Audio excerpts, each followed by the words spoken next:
Are you looking for the best way to budget for frugal living? In this video, I'm going to give you 7 key tips to set up a budget and kickstart your frugal living journey.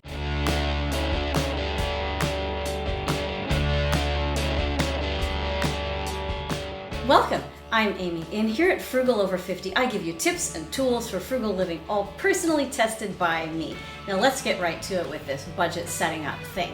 Number 1, take the time to get to know your net worth. Your net worth is how much you have and how much you owe. And that includes everything, every checking account, every savings account, every credit card balance, every retirement account, everything, your mortgage, everything that you have and everything that you owe. You need to write it down, and you can even go on Google and just Google net worth calculator and you can find out your net worth.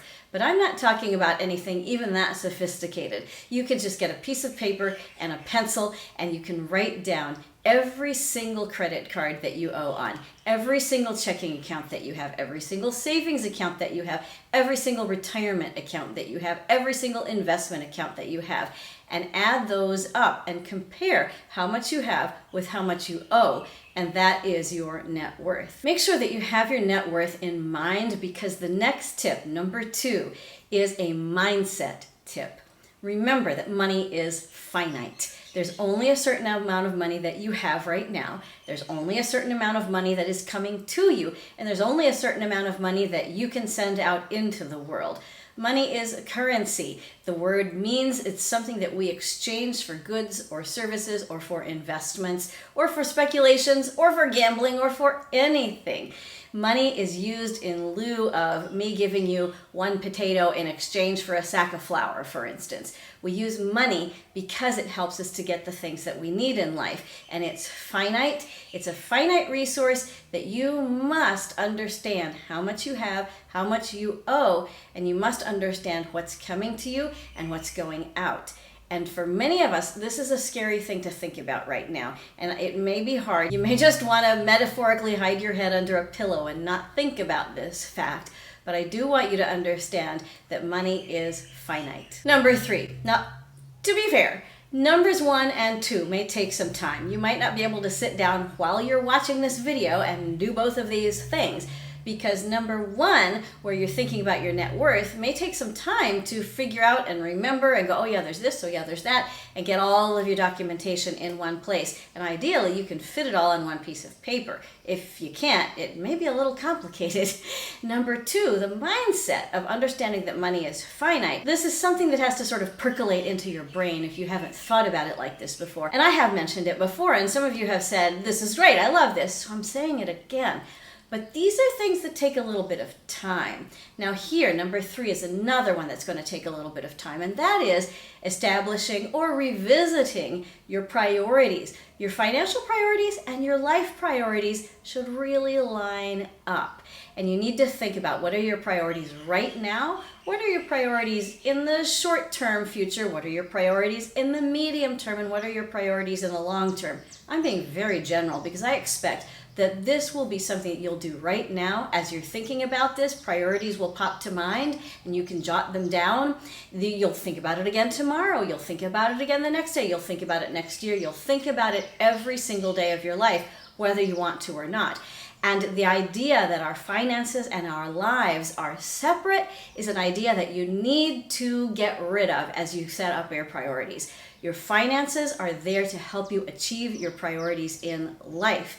And if that has always been a struggle, then just that mindset is going to be a struggle. But you need to start by saying, what do I actually want out of my life? And how are my finances going to get me there? It could be something as concrete as the next bill you have to pay. It could be something as broad as, I want to retire to Panama. It could be something in between. But your priorities count. Take yourself seriously and plan your finances so that they can meet your priorities. That leads us straight into number 4, which is, indeed, plan. Plan means that you look at how much you have right now. You look at what you have to pay before you get money again. And then you plan every dollar so that every single dollar you have right now has a job to do. Consider your dollars to be your employees in the business of you, and you have to plan for what they're going to do. Otherwise, they're going to run off and do whatever they want. And whatever they want is probably going to be Cheetos or coffee or something you didn't want them to do, but they went off and did it anyway, and here you are. Well, you are the boss of the dollars that you have. So give them jobs that will actually be productive for you. Do you have an electric bill coming up and you have some money in your checking account? Allot that money right now to the electric bill, even though it's not due for 10 days. Do you have something coming up next month and you know you're not going to have the money if you just wait till next month? Start now. Put some money aside for the next month thing. Same thing for next year, same thing for 10 years, same thing for 20, 30, 40, 50 years in advance. Be planning right now for every dollar that you have to go somewhere where it will do you some good. I personally and specifically recommend budgets that are based on either cash envelopes themselves or something based on a cash envelope. You'll hear these referred to as zero-based budgets or paycheck to paycheck budgets, which is different from living paycheck to paycheck. It's budgeting every paycheck as it comes in. And I also recommend a particular program that I use a lot called You Need a Budget. I recommend it here all the time. I'll leave a link below if you'd like to try it out. You Need a Budget is based on a cash envelope system, and it just takes it and puts it into an app, and you can do all sorts of things with it. But if you love cash and you love cash envelopes, you can get some, you can make some. If you would like to use a zero-based budget or a paycheck to paycheck budget, there are all sorts of methods out there. But I recommend using that particular system because it identifies the cash you have and it helps you to plan. Now, if you love budgeting and if you love all things frugal, I hope that you'll stick around here. Please give this video a like and subscribe and hit the notification bell so you'll get notified first of new videos. I'm so glad you're here. I know I'm speaking very enthusiastically today because I love budgeting, and I'm like that about all things frugal living, so please stick around. Tell me in the comments below, what's your favorite way to budget? And let's go on to the next tip. Once you've prioritized and once you've planned, you're going to end up spending money. And that leads to the next tip, which is that you need to track what you have spent.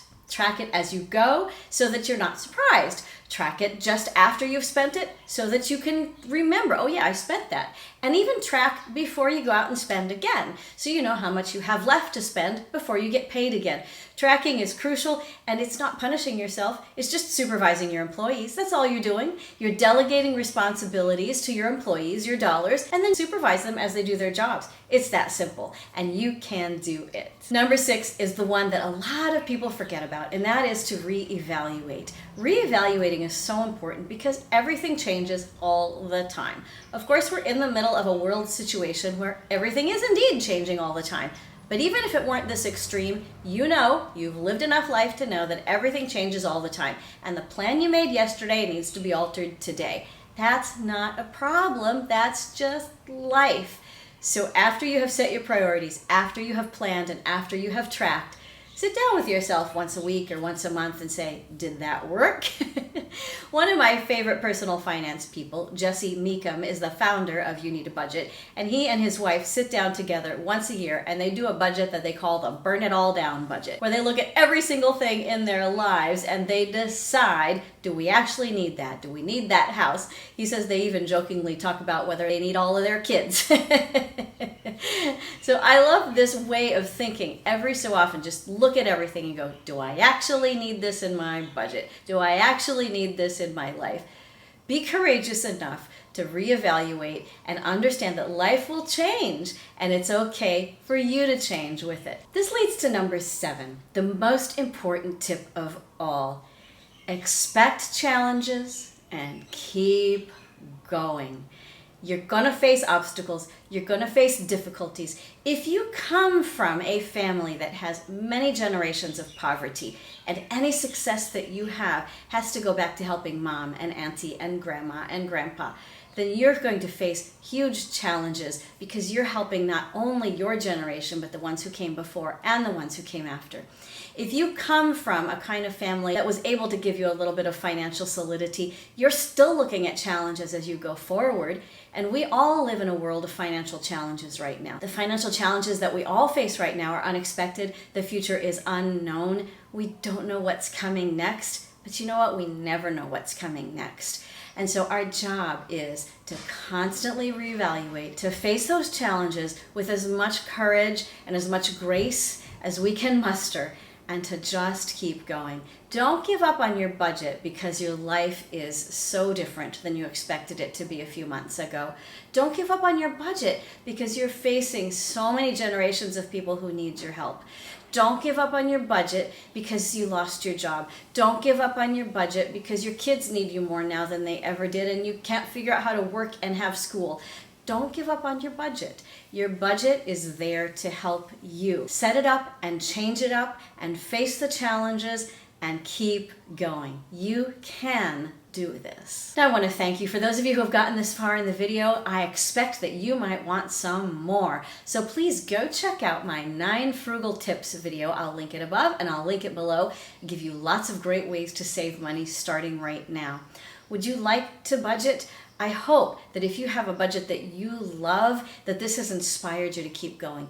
If you have always struggled with budgeting, I would like to tell you that you can do this. I would like to tell you that you have the courage, you have the smarts, you have the power to make a budget work for you. And I would like to encourage you to really do it. In fact, wherever you are on your frugal journey, I admire you for the courage to be here, because being here is taking the next step.